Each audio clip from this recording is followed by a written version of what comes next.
the way she is treated, how they take care of their students, how they look after their students, how they prepare them in a sense of being black and going out into the world. A lot of HBCUs now are not really HBCUs. She goes to Alcorn State University, and I mean, there's a lot of kids there that are from like Canada and from other countries around the world that they get to talk to and experience stuff with. It's not just, you know, black students and they're all together. It's a nice mixture of people from all over the world that attend her school. And she seems to think that it enriches her and helps her learn more about other people. I went to a HBCU, and I did go for the experience, but I also went to PWI. Okay. I enjoyed the HBCU a lot better than I did the PWI, simply because at the HBCU, if I wasn't doing well, I always had somebody to pull me over to the side, or a professor who was looking out for me because they cared about me and they cared about helping enrich black people's and black children's lives. And they're like, okay, what's going on with you? What are you doing? How can I help you? And at a PWI, if you pay your money, it's up to you. And I'm not saying that that's a bad thing, but as an 18-year-old person or child, teenager going to college for the first time, they've never been out of their parents' house, they've never been away from home.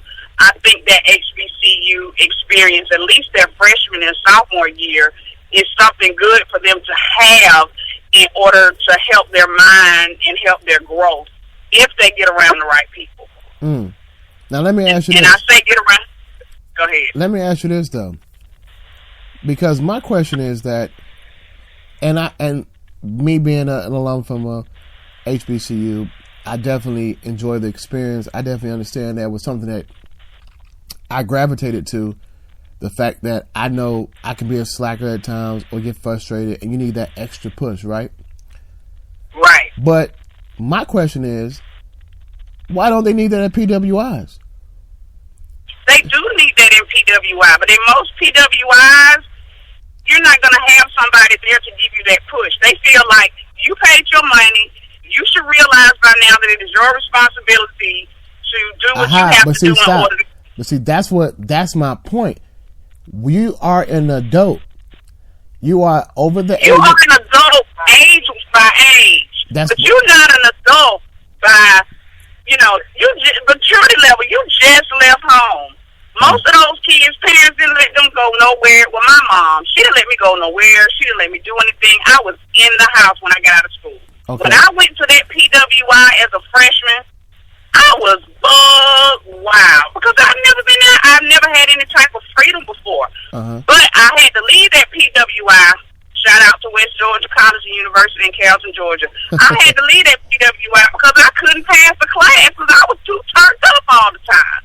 But, okay, now, and I'm trying to get to the root of this because this is what my opinion is. That in life, outside of college, as an adult, if you living out here too turned up and too unfocused, what happens? Shit happens. You fall to the wayside, correct? Right. Now, you run into issues. But those problems help you become who you are later on in life. Life is a growing process, no matter how old you are, no matter what you have or haven't done. Everything in life is a learning experience. Great. Now hold that thought. You should treat. Okay. Hold that thought. Now let's go. Let's go to the black experience. Oh, I'm not doing well in school, and my professor comes up to me and say, "Hey, Jen, I notice you're not doing X, Y, and Z in class. Everything's okay? Everything's okay? What's going on? Talk to me. I'm here for you. Let me rub your back. Oh, okay, I got you. I don't want wait a minute. You can do it. You can do it, Jen. Do it for your people. Harriet Tubman freed slaves. She was a narcoleptic. You can do it too. For your people. Now, here's the thing.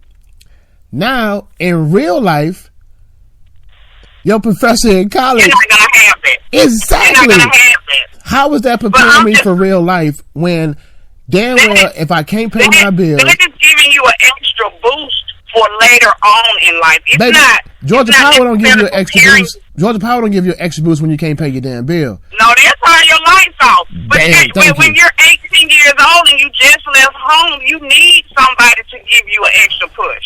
Whether it's your friends, whether it's your family, you always gonna. Now, I'm not saying that, oh, you need to stay there so somebody can give you a push off for years. That's not what I'm saying. I'm saying as an 18-year-old young adult, most parents are not preparing their children adequately to go to that next level and be able to handle all that responsibility.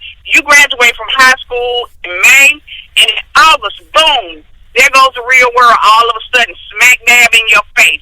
There's nobody there. There's nobody there to type of accountability. You don't have any type of accountability, and you have to learn that process. It's not something that's automatically given to you. But wait a minute. Parents, hold that thought, because that's my point again. You took the words out of my mouth, and I want to thank you so much. The words were, the parents are not preparing their kids for the next level. And if you listened to the show earlier, what was I speaking on? Principles. If you're not instilling in your kids the right principles, they're going to be set up for failure no matter what school they go to. Wait, hold on. That's the whole point. It comes down to parenting and principles, because I live by these values. Proper planning prevents piss poor performance, because it's something. So at the end of the day, if you, now we're both parents, so I can speak on this. You have to prepare because your daughter, I'm sure, is doing great in school. She got a scholarship. That means 1.0 GPA. Thank you. So that means you've instilled the principles in that young lady to achieve things in life. That's how she was able to gain a scholarship. That's how she's able to maintain. Hold on. That's how she was able to maintain. So let's put the blame where it needs to be. Parents are not instilling the principles. Families are not instilling the principles. I'm not going to make it a black and white thing.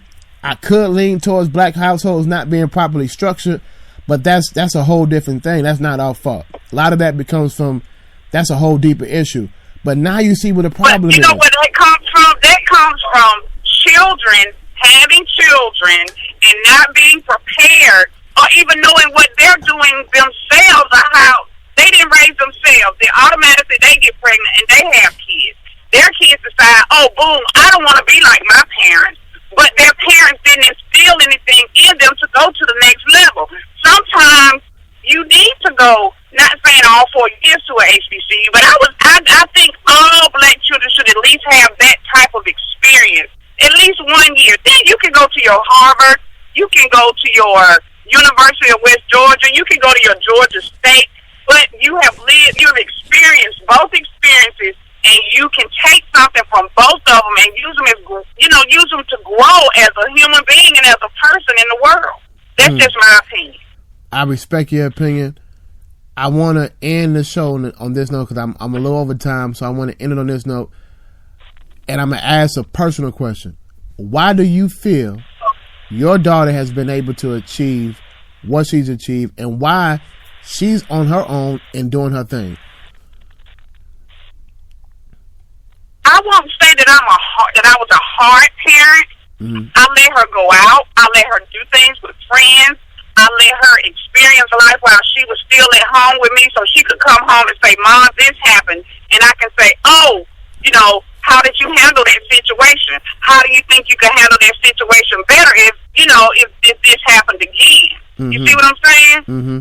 I was a single parent for a long time, and I got married, and my husband taught them a lot of stuff. I guess you would call it street knowledge. But when you send a kid off to school, they don't only need to have book smarts. They need to have somebody who can sit there and talk to them about common sense and about the things they went through in life. My life wasn't necessarily easy, but I let my kids know about my life and the things that I went through. I let them experience the same things that I was experiencing, even though it was difficult sometimes and money was tight at sometimes. But they saw that and they understood that. So they helped instill in them, yo, I got to go to college. I got to do this because my mom wants me to be better than what she was. Not saying that I was bad, because I'm not bad, but I just showed them what I went through by being a single parent and the struggles that I had to go through. I even went back to school and graduated from college while my oldest daughter was in high school and my youngest daughter was in middle school. And the main reason why I did it is because I wanted my degree, but I also did it so my kids could see me doing something that I wanted them to do and see how I had to struggle to do it so they wouldn't have to. Well, you know what? I applaud you for that. I applaud you for being a great mother as well. That sounds like you're on your A game. And so I appreciate that tidbit of advice. You know, congratulations to your daughter and her scholarship. I wish her the best. Thank you. If you got any graduates in your family, I want to congratulate them. And remember, principles. Remember, what you even did unconsciously, you didn't even realize you instilled principles in your daughter. And that's the whole topic of being successful as opposed to failure, and as opposed to being able to achieve at the next level in whatever college selection you make. So I appreciate you tuning in, and I appreciate your support, and keep supporting the show, and tell a friend, all right? No problem. All right, talk to you. Thank you. So you heard it here, y'all, and you hearing that. So you know my time is up, man. I went over a little bit over time. Hope Ed don't kill me. But appreciate everybody tuning in tonight. And that was some great advice. And like I said, principle is everything. I just want to again congratulate all the graduates. We're probably going to pick this up offline. Feel free to follow me on Facebook, The Man Cave Show _WSUT Radio. Same as Instagram. Follow, like, share. Let's talk. Let's continue this conversation going on, because we got some kids out here who are trying to make this decision, and let's help them. Again, so I appreciate everybody. God bless. Love y'all. And enjoy your Memorial Day weekend.